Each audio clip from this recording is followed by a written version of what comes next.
So today we're going to talk about how to market your home effectively as far as appearance is concerned when you go to put your home on the market.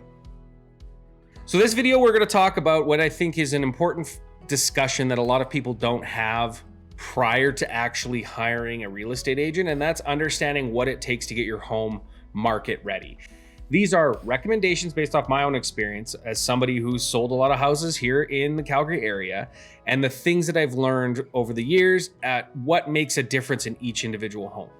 The first thing I always like to focus on is cleanliness. Now, it has a lot of different prongs, but the first component, and I feel is one of the more important components, is decluttering your home. What I mean by decluttering is getting rid of all non-essential items in your home that you don't need while your home is currently listed. This means excess kids' toys, decorations, family photos. I don't want strangers walking through my house and seeing my entire life on the walls necessarily. If it's a beautiful photograph, then it doesn't detract from the home, but also it's your private space, it's your private memories. I wouldn't let strangers see that unless I was comfortable with it.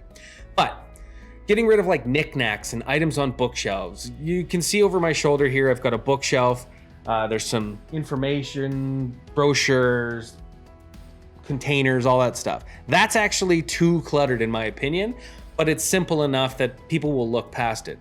The reason why I emphasize this is a lot of the times buyers go into homes and they can't see past the clutter to see what the quality of the home is.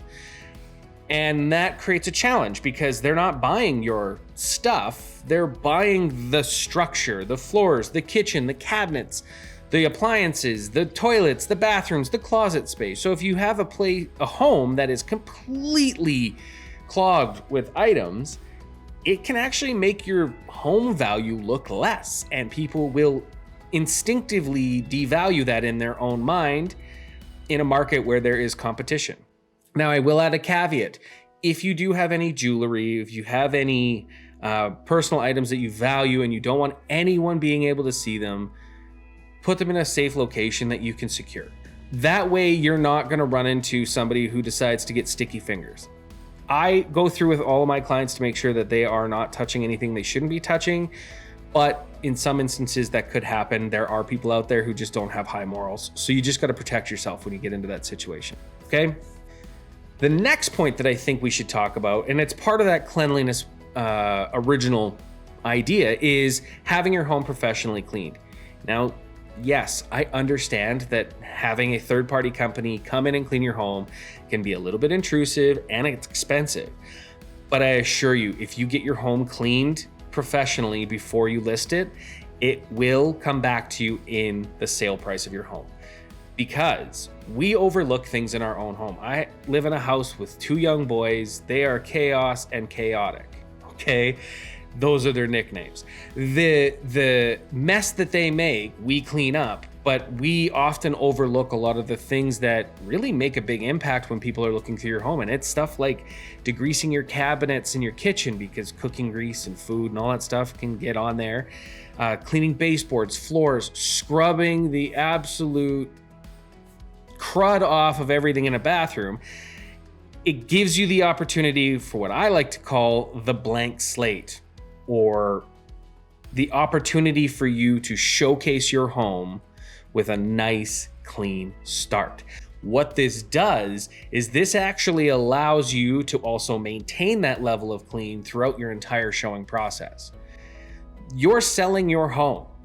Your intention is to move out of that property. So you will want to keep that home as clean as possible and as clutter-free as possible, because the intention is you're going to be moving. Put things in boxes, get things tucked away. It's vital. Okay, so now there's a little honorable mention on here, and I don't necessarily recommend everybody running out and doing this, but if you do have a lot of clutter and a limited amount of space in your home, go and rent a storage unit. Get yourself on a short-term contract, but get as much of that clutter into boxes ready to move and put it in somewhere off premises. The reason why is if you have those boxes stacked up in the corner, that's one more corner that the buyers can't visualize. Or if you have a garage, but you need to park in that vehicle or the garage, you need to park your cars in there or whatever, You have that opportunity to clear that space out so people can envision their own stuff in those spaces. My garage is filled to the rafters with life. I've got skis and I've got hockey bags and I've got bicycles and hockey sticks and tools and all that stuff. But if I were to sell my house tomorrow, all of that would go into a storage unit so that people can envision their vehicles parking there and they can imagine what they would use that space for. It's expensive, yes, but it's a short-term fix and it's already starting the ball rolling towards that move out process. Okay, so we've gone through the cleanliness aspect. The next one is really, it relies on how to set up your home for showings and photography. This is called staging. You've probably heard the term before, but what it does is it creates a uniform flow to the environment that helps people imagine their own personal lives in that space. It does not have to apply to everyone, but I do recommend if your agent or your sales representative that's helping you list your property suggests staging your home, genuinely think about it. It creates a lot more of a welcoming environment and it ties a lot of rooms together. So if you've got a lot of spaces that are, you've got mismatching furniture here or that, or you're moving in a home that's vacant, staging can be an expensive step, but it can also be a valuable step to creating the illusion of a very smart, planned out space. Now, with technology, there's a lot of things that have changed. We've gone to digital staging, where they actually superimpose furniture and decorations in a space virtually over top of pictures. Now, that's usually applied to spaces that are vacant. So if you've got a home that you're no longer living in, you've packed everything up and moved out, you could use digital staging to create that environment. Or you can actually utilize a physical stager where they bring in furniture and decorations and all that stuff. Now, the costs can go from minimal to very expensive. Use your strategy wisely, shop around your stagers and find a solution that best fits you. It's not a 100% recommendation, but there should be some very nice flow to the space that allow people to feel like there's continuity between rooms or living areas or throughout the whole home. Okay. So we've cleaned the home, we've organized the home, we've staged the home. Now it's time for what I call the important parts. And the important parts are really reliant on who you choose to list that home.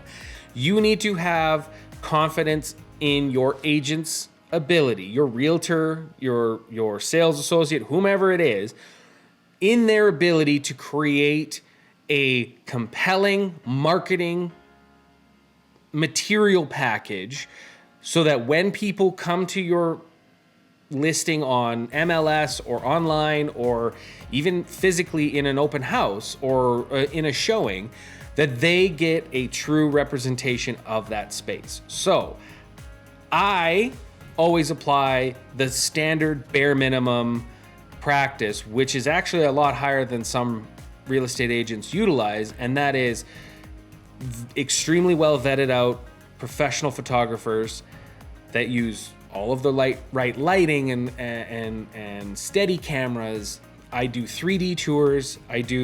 They call it a dollhouse tour, which is an above walkthrough where you can actually click through each individual home. I do that for properties regardless of the selling price point because it's what my baseline is when I'm selling a property. I think it's important for everyone to have a realistic snapshot of how the home is laid out, how the spaces move together, different ways that it looks. I do not believe in the fisheye lens to make a space look bigger. It's misleading, and as soon as somebody walks into a home, they're gonna notice that the pictures were misleading, and that's not ever gonna work for me. I also will do drone shots when applicable or where I feel is really gonna add value. So if a home is on a unique plot of land, it has unique features exterior wise, or we want to emphasize how close it is in proximity to other amenities or parks, walkways, views of the city, anything like that I think is really important. In early parts of 2022 and even the later parts of 2021, I could grab a cell phone, take some really poor quality pictures of a home, post them up on the MLS, and I would get multiple showings, people coming to look at the place. Times have changed. It's been a very short year, but we've seen a huge shift in how homes need to be marketed because there is going to be more competition. So if you want to set your property out from your neighbor, the high quality photography, the high quality digital tours that you can do, as well as brochures and online advertisements and marketing are what are going to set you apart. So keep that in mind and make sure that when you're vetting your chosen realtor, they're the ones that are going through this and showcasing you what you're getting, and prove that that is what you're getting. Don't just believe them.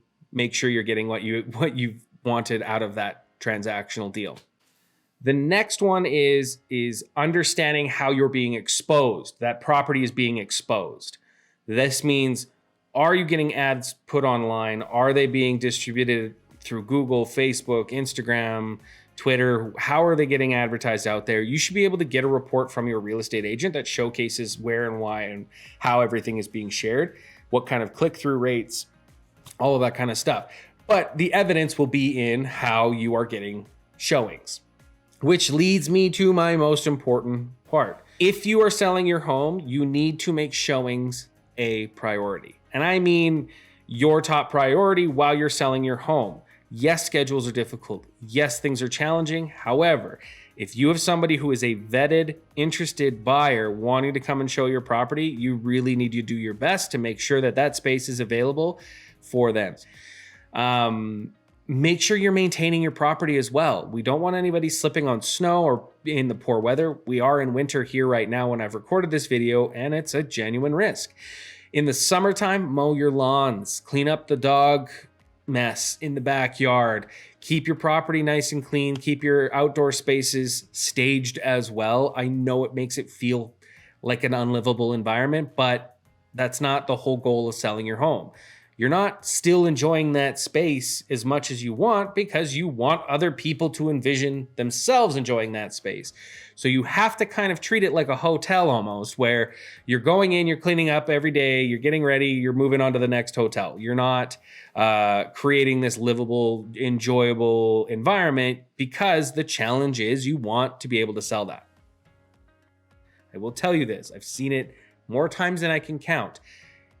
Buyers will open the dishwasher. Buyers will open the fridge. Buyers will open the oven. They will open the closets. They will open up, honestly, cupboards underneath the sink. And it's not because they're trying to snoop into your stuff. They're doing that because they're going to be buying those items. You wouldn't go into a car that you're going to be purchasing and just look in the window and go, looks good to me. No, you're going to open the door. You're going to sit in the seats. You're going to hold the steering wheel and roll up and down the windows, make sure they work. You're going to look in the trunk. You're going to open the hood. These are all things that you would likely do buying a used vehicle. Well, that's what people are doing when they're going in your home. So if you keep it simple, clean, tidy, and continually clean and tidy as the days go on, you're going to have a lot less stress about what people are going into. So the last one to get your home shining, marketed beautifully, okay? And it sounds super simple. Change all your light bulbs.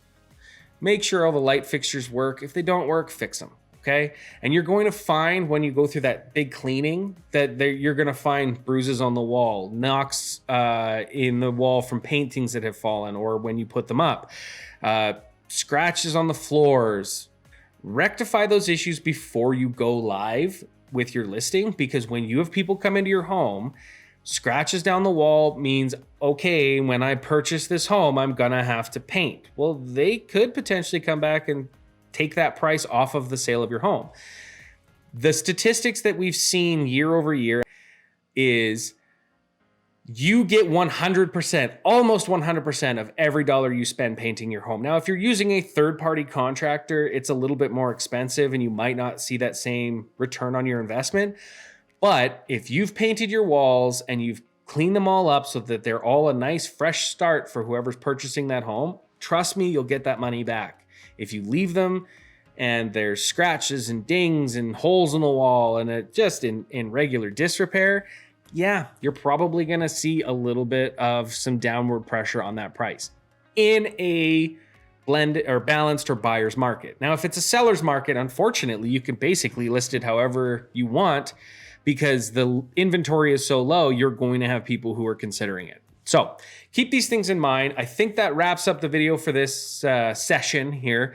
If you guys have any questions or anything at all, feel free to get in touch with me. I'll send you my links if you want them or more information. I do have a buyer's guide that I find is really valuable that'll help buyers navigate the process, and a seller's guide, but I'm going to make some separate videos and I'll have links either above or below or even following this video that you can go. And if you like today's content, please click subscribe and give me the big thumbs up so that I can keep making more content for you and know it's at least reaching the right kind of people.